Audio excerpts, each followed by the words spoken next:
Sure. So again, this is where I think every teacher has to bring their own personality background into this. And so for me personally, it's evolved over the years. But I do some intro activities before I come to classroom agreement. So sometimes that could take a day or two of my classes at the start, all of this community building. So one is called the Comfort Circle. So this Comfort Circle, this is actually an activity that I learned. I spent years working at a summer camp when I was younger. And this is what I learned. It was an activity that I learned when I was running leadership programs there. So this would be the Comfort Circle. Can you see my arrow too, like moving around? Yep. Okay. So I will explain this. I'll draw this on the board, and the inside of it, the inside of kind of the donut, is your extreme comfort zone. So I have actually a visual sometimes, like of someone sitting on the couch with their feet up. So that's where you feel great. And then the sort of donut portion of it is where you're pushing your comfort limits. So you're not extreme comfort, but you're not super comfortable, uncomfortable either.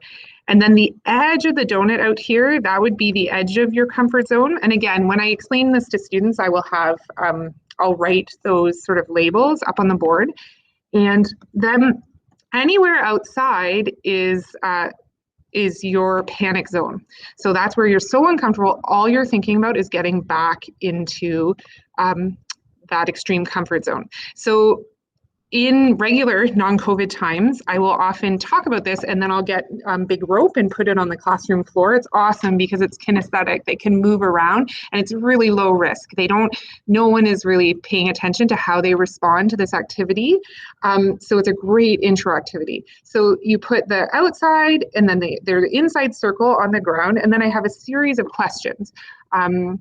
So how, and they all deal with, I don't tell the kids the different areas that they deal with, but there's social, emotional, cognitive risks, a range of physical risks. So different risks someone could take. So I would ask the students, how comfortable are you with the idea of going skydiving? And then they place themselves physically on that circle, depending on how they feel. So the cool thing with Jamboards, hooray Jamboards, is that I've done it now with kids online as well. So I would say, okay, if it's skydiving, I am way out here. In fact, if you could take me half off the Jamboard, that's where I would like to be. So sometimes kids like have fun. They run out into the hall or whatever when you're doing it in non-COVID times, but it works really well online as well. So you ask a series of questions like, how comfortable are you with the idea of solving a series of challenging math problems? How comfortable are you with doing a presentation in front of the class, in front of the school? What if it were in your first language? Would that change? How comfortable are you? So you go through all of these, and then the cool follow-up is, where does the most learning happen? And the majority, a lot of students will say like in your extreme comfort zone, but it's actually we know from research that it's on the edge of the comfort zone. So that is an awesome debrief to talk about the fact that, hey, were we ever in the same place? No, we all had different comfort zones. So our goal as a class is, how can we keep everyone on the edge of that comfort zone, support them either to push them out of that extreme comfort, or take them from panic back in. All right, so there's Comfort Circle. There's that one. I'm going to close this now. Then also growth mindset. So then that's something I discovered later, like in the past 10 years, and I love it, and it's hard to teach without it at this point. So I do a survey with them about their sort of thoughts and feelings about different skills in English, if I'm doing English, but I'll adjust it depending on what I'm teaching. So when you get a lot of feedback on an essay, do you think, I made a lot of mistakes, therefore I'm not good at writing, there's nothing I can do to improve? Do you think, oh, interesting, this is something that's a pattern for me? So I have some different surveys to sort of think about their thinking in English, different English skills, and then relate them to, and they're all sort of related to mindset. And then we watch a video together about mindset and discuss it and talk about some of the essential components of learning, which are challenge, mistakes, effort, and feedback. So I try to have that posted somewhere in the class too. So those two things happen. I've got a great video if people want it. The video is good for students, older students, and has some degree of representation of kids who are in the video. Although if anybody has one that has even more representation that's good for high school students, please send it my way. Like, I'm looking for that because a lot of the growth mindset stuff is kind of geared towards younger kids. So I'm always on the lookout for high representation, teenage appeal sort of growth mindset materials. So those two things happen. And then we have a question. I will post a question, and I think I talked about it first. How can we create a growth mindset community where everyone feels safe to take the necessary risks to learn? So I'll probably put that on a slide or something, and then divide the class up into groups, and they brainstorm, generate ideas. I also make those groups for them. So I will somehow be like either numbering or just grabbing them from across the class, because I think that's key with the community building for sure. And then I will, if they're all on sort of chart paper, we'll maybe share them out at the end of the class, and then I'll gather them and I will take them and make a list of all, like I'll just sort of look for repeats on the list, and I will create a document. I'm going to just open this up to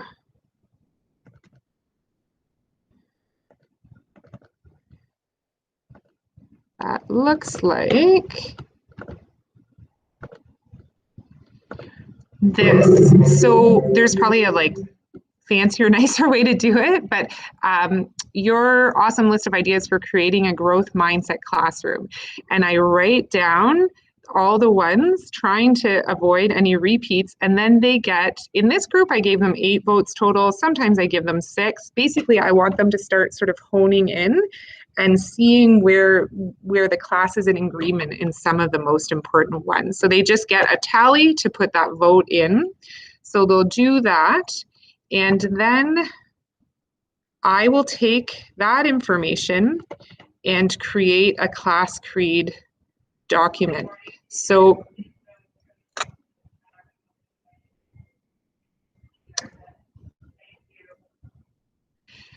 this is an example for a grade 12 college English class. These are the things they came up with.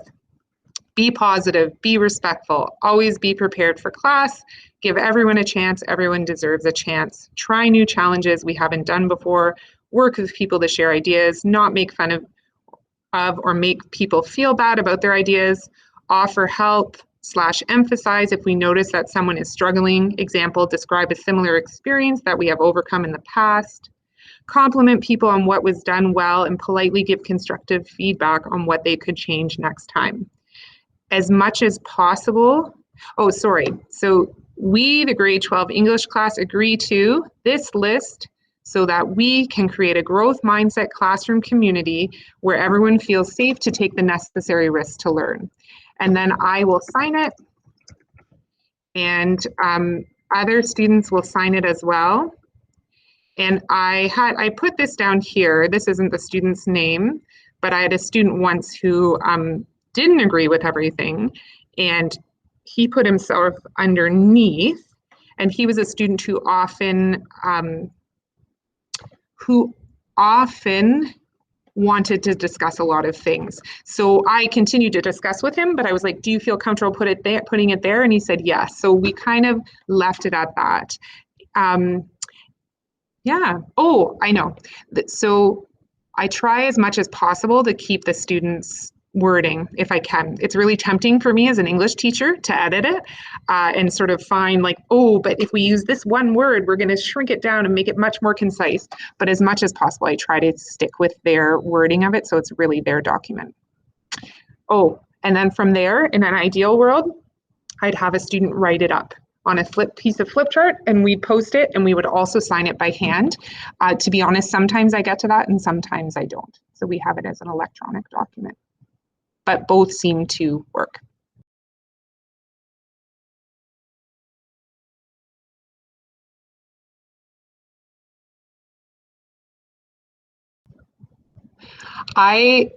It's funny because I always do it, so I don't really have a control group where I'm not doing it with. I think that it just creates a very solid foundation for all of that meaningful teaching that I would like to get into, teaching and learning, right? So having that shared document together, they've already sort of bonded in creating that a little bit. There's lots more bonding to come, but I just think it creates a foundation for them to take ownership over their part in creating this community. I can't do it by myself, right? We all have to pitch in, and then also helps them understand their own autonomy in the learning process a little bit. And that's part of the intro things that we've done before we created that contract. So yeah, it's hard for me to go back. Like I feel strange if I don't do it. Yeah.